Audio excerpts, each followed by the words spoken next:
Está con nosotros María Luis Fuentes, investigador del Programa Universitario de Estudios del Desarrollo de la UNAM y quien forma parte de este grupo que ha estado analizando y siguiendo el manejo del COVID en nuestro país y que ha hecho señalamientos muy interesantes. María Luis, qué gusto que nos acompañes. Muy buenos días. Buenos días, gracias por la invitación. Igualmente, a ver, empezaría por preguntarte el balance de dónde estamos parados hoy, no desde la perspectiva sanitaria, evidentemente, que eso le toca a los médicos, sino desde el punto de vista de la gestión de la crisis. Y déjame nada más poner como contexto dos elementos. Uno, los llamados de atención de la OPS y de la Organización Mundial de la Salud, que han advertido sobre los riesgos de abrir la actividad económica cuando hay niveles de contagio tan alto. Segundo, el anuncio de que no hubo mapa, estos semáforos por estado, porque dice el doctor López-Gatell que no estaban entregando información confiable los gobiernos de los estados. Y tres, la declaración del propio López-Gatell diciendo pues, que estamos en un momento delicado del crecimiento de los contagios. ¿Cómo lo están viendo ustedes todo este tema? Una parte, bueno, son 102 días. El 30 de marzo, el Consejo Nacional de Salubridad declaró la emergencia sanitaria. Han pasado un poco más de 100 días. Y en esos 100 días el balance es realmente preocupante. No sé de la pandemia, se incrementa la letalidad de ella y obviamente eso tiene graves consecuencias en lo social, en lo económico y obviamente en términos de un elemento muy importante, la credibilidad. La credibilidad de esta estrategia de comunicación de todos los días, un emisor central como es el doctor Gatell, y obviamente hay un desgaste brutal que lleva a esta realidad del día de este fin de semana. Por una parte, las curvas, como nos acostumbraron a decir, tienen esa pendiente que sigue creciendo y todo el mundo sabemos que estas curvas esconden, porque la realidad es mucho más grave que esta. Es lo que tenemos reportado. Hay mayor contagio, mayor letalidad, en un contexto que se abren los espacios, digamos, se pierde la sana distancia y por otra parte expresa la enorme desigualdad del país, incluso para cumplir las normas. En ese sentido, lo que se ve es un desgaste primero del emisor central, el doctor Gatell y su equipo. Ya su credibilidad en este ir y venir es sumamente contradictorio y por otra parte no hay que solo personalizarlo. También ha sido muy contradictoria la posición del gobierno federal. El presidente de la República ha sido reacio a ser él el principal ejemplo en un país presidencialista de usar el cubrebocas, la sana distancia, al revés. Parece ser que hay una actitud de desafiante y que fortalece y contradice lo que hace su funcionario, su servidor público. Entonces, la comunicación ha sido contradictoria, se ha erosionado más la credibilidad y está en una situación crítica, porque por una parte la población ya abrió la foto de Madero del día de ayer de la Ciudad de México es emblemática. La gente ya no cree y sale por razones de todo tipo, y eso nos lleva al otro problema. Va a haber, sin duda, si seguimos los ejemplos de otros puntos del mundo, otra vez el tratar de volver a cerrar las economías. Y eso digo tratar porque ya no es tan fácil como la primera vez.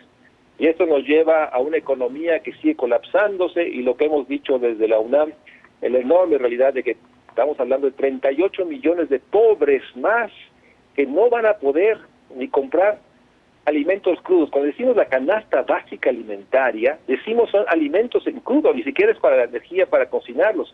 Es realmente dramático la situación social. A ver, y en ese sentido, María Luis, hay dos elementos. Uno es la política sanitaria, en donde yo creo que durante varios meses todos sabíamos qué se esperaba que hiciéramos, que era quedarnos en casa. Hoy, si le preguntamos a la gente, y coincido, la foto de ayer, o las imágenes de ayer en el centro son muy claras, yo creo que la gente no tiene claridad sobre en qué etapa estamos, ni qué tendríamos que estar haciendo, más allá de que cuidemos cada quien en la elección personal, pero no tengo claridad sobre la política de Estado. Pero el otro componente es el componente económico. Si la gente salió incluso durante la etapa previa, es porque no le dieron condiciones para que se pudiera quedar en casa.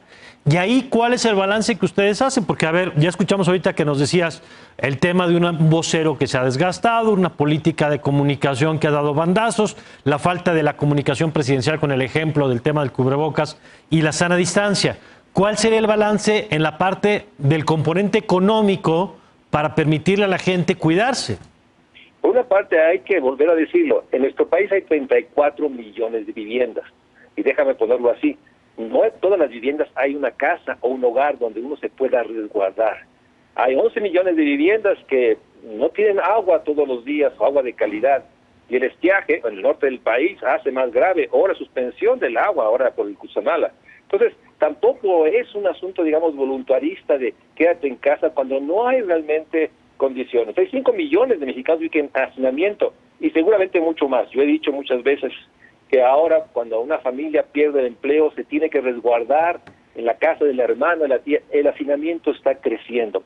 También las condiciones se han deteriorado para poder confinarse y la calle es el único espacio pues para estar y no vivir la asfixia de un espacio muy reducido por la violencia, por la falta de recursos. La gente sale, y tú lo has visto, está la gente pidiendo en la calle si hay un trabajo, si me ayuda. O sea, ves a los músicos en las avenidas tratando de conseguir algo en un tope. En fin, la situación es dramática y eso pone en tensión el gran supuesto del presidente Andrés Manuel López Obrador, que los programas sociales de su administración están llegando a la base. Lo que nosotros pensamos desde la UNAM y la investigación que se ha hecho es que no llegan a todos, y dos, son insuficientes. Por eso proponemos que haya una transferencia de emergencia para las próximas semanas y meses, porque la población no va a poder quedarse en casa, porque uno, no hay credibilidad, siente que realmente esta confusión entre lo rojo, lo naranja, que es un nuevo color para todos nosotros, el amarillo y el verde, hay toda una desgaste y una enorme falta de credibilidad. No perdamos de vista, antes de la llegada de Andrés Manuel López Obrador, no había una credibilidad en los gobiernos. Sabíamos que hay un enorme desgaste estructural que se ha incrementado. Entonces, lo que vemos es seguramente un incremento en el contagio, un incremento en la letalidad, y lo que hay empieza a salir, la sobremuerte, es decir, personas que iban a tener su cáncer o iban a la diálisis, que ya no van porque no los atienden. Entonces tendremos una sobremuerte de otras causas, no solo COVID, y esto nos lleva a una situación muy grave. Déjame mencionar algo porque en ese sentido, lo positivo, ¿qué es lo que podríamos decir positivo? Es excepcional el esfuerzo que ha hecho el sector salud. Sí. Durante años fue muy, digamos, de una manera irresponsable, no fue apoyado, no fue dado los recursos. Y hablo también del 19, del año del presidente Andrés Manuel, que él nos dijo durante ese año que estaba consciente del enorme deterioro del sector salud. Bueno, en 3 meses el sector salud hizo un esfuerzo enorme, equipó, contrató, y hay un desgaste y agotamiento del sector salud, y eso hay que reconocerlo. Y déjame decirte algo que también es sorprendente. El país o el gobierno del presidente ha tenido que recargarse en la estructura militar del sector marina, del sector del ejército, y han hecho un esfuerzo enorme. Uno ve los aviones llevando insumos. Bueno, esos son 2 factores positivos, pero tampoco son ilimitados sus capacidades. El presidente tiene que hacer una reflexión crítica si puede sostener este estado de situación de deterioro o sigue con la apreciación de que es un asunto de exhorto, de ánimo, de decálogos. Nuestra apreciación es que estamos entrando al segundo semestre del 20 en condiciones mucho más críticas que hace 102 días, que fue cuando se decretó la emergencia sanitaria. De acuerdo.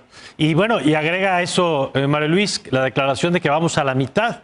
Si vamos a la mitad en términos de la pandemia, pues ¿cuáles van a ser las acciones para la segunda mitad, tanto en política sanitaria como en política económica, política social? Porque en efecto, hoy la población ya está mucho más disminuida en sus capacidades de hace 3 meses y medio cuando arrancamos, ¿no? Así es. Déjame usar una manera de pensarlo.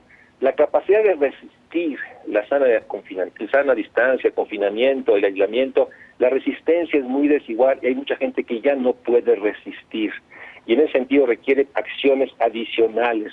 Y pues yo diría, esta enorme arrogancia de seguir que con lo que tenemos es suficiente, no da cuenta del deterioro mental, el agotamiento, aburrimiento, la depresión, la tristeza, la irritabilidad, que la población ya vivía y que se ha sentado. Entonces la resistencia se está reduciendo. Y obviamente la recuperación para algunos va a ser muy difícil, dada la pérdida pues de todo, no se diga el familiar, no se diga el empleo. Entonces, sí creo que este segundo semestre y rumbo al 2021, el presupuesto de egresos de federación, el presidente tiene que tomar decisiones, porque no puede ser que haya paralizado a todo el gobierno, todo el gasto de compración de computadoras, de viáticos, se ha paralizado el gobierno para la vigilancia de las reservas, digamos, ecológicas, para la vigilancia de los temas como la explotación laboral de niños. El gobierno está paralizado en todo lo demás, solo está el tema del sanitario y el tema social como acciones que están todavía, y obviamente los grandes proyectos de infraestructura. Pero el presidente tiene en los próximos 30 días que tomar una decisión, porque entramos al proceso electoral del 2021, y ya va a ser muy difícil. Entonces el presidente tiene una ventana todavía. Yo diría de esta fecha al 30 de agosto para convocar a hacer una profunda propuesta de un nuevo acuerdo social que lleve a un acuerdo de un presupuesto de egresos federación que permita sacar al país de la parálisis que está viviendo en un deterioro enorme. Pues muy bien, pues ahí están los datos, ahí está la lectura. María Luis Fuentes, muchas gracias por habernos acompañado esta mañana. Al contrario, gracias, un abrazo. Gracias, y vamos a regresar con Marta Lamas, Mauricio Merino, en parte discutiendo alternativas frente a este escenario que estamos revisando aquí en la agenda pública este domingo. Ya volvemos.